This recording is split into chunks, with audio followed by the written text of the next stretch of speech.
Ito po yung natumba na rebar cage nung bago pa lang. At ito din yung pinakahuli.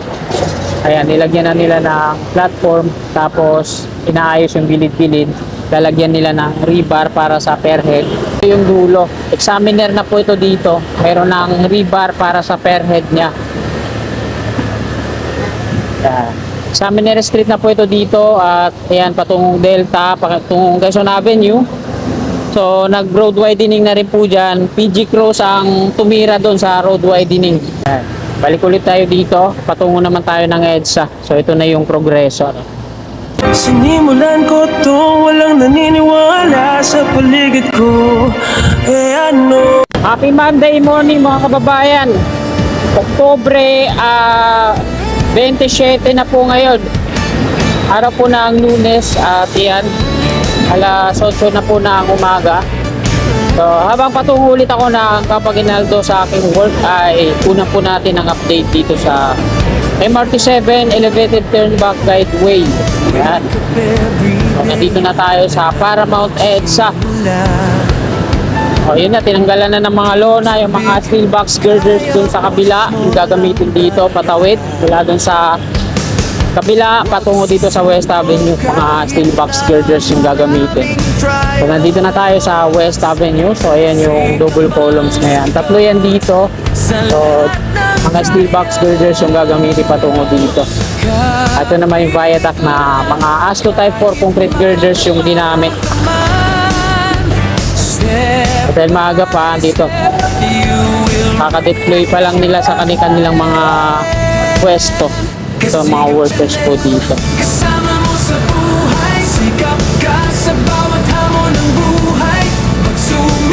Itong viaduct ng MRT7 mula dito sa likod natin hanggang dun, makikita natin mga wala na pong mga platform yan.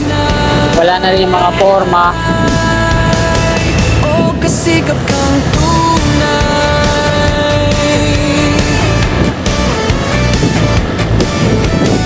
Push your limits, walang imposible ito.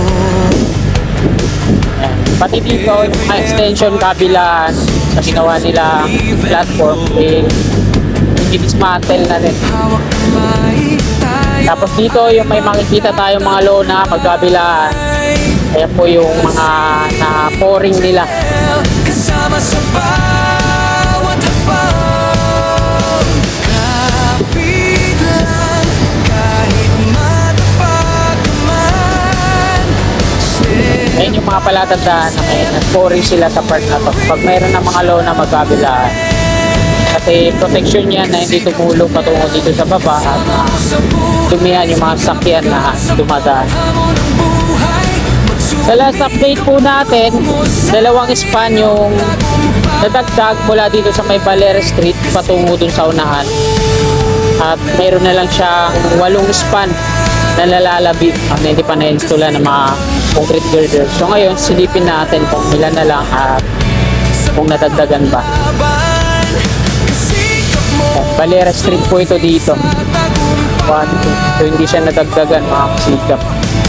Day off siguro yung mga workers, so ginawa nila yung ibang bahagi dito. Wala dito sa may Valera Street, dalawa pa rin yung span. Lalagay yung mga workers dyan sa taas. Sinusukat-sukat yung paglalagyan ng mga lumabing. At dito, yan. Ito yung last na pair na natumba nung rebar cage pa lang. Nilagyan na nila ng platform.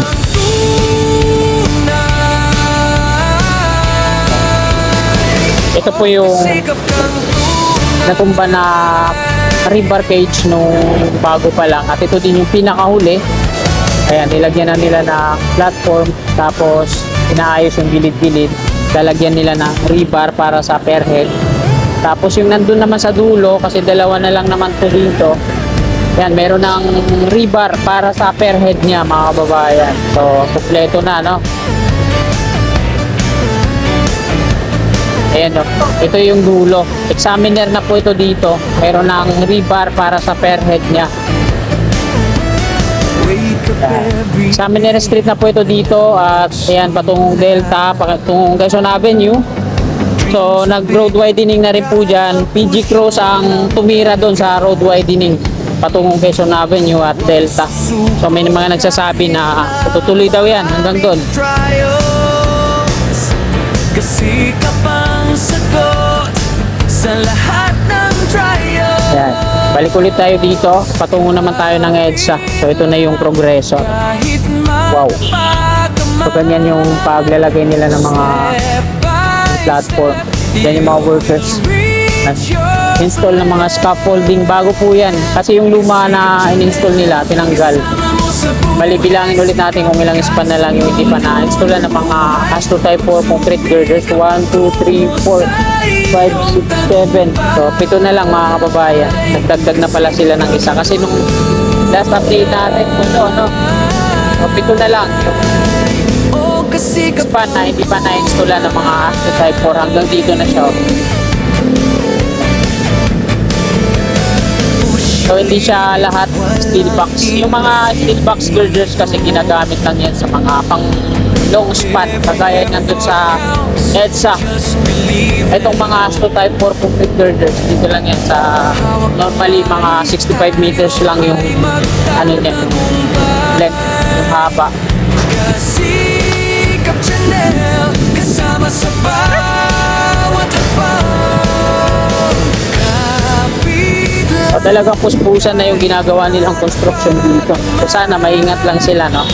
Kasi By step, you habang ginagawa nila tuloy-tuloy yung pagdaan ng mga sasakyan dito para iwas disgrasya.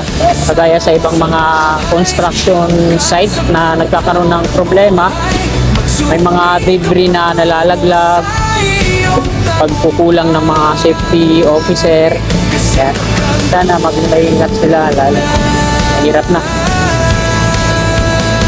oh, kasi kapag sa bawat araw, sa bawat laban, kasikap mo ang susi sa tagumpay mo.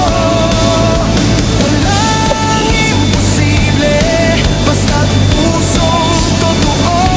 Kasikap Chanel, kasama mo, kasama mo. Kasikap Chanel, kasama mo sa buhay. Sikap ka sa bawat hamon ng buhay. Magsumikap patungo sa iyong tagumpay. Kasikap kang tunay. Hindi naman tayo 4 weeks para magantay ng matagal pa habang makapwesto ng maayos yun.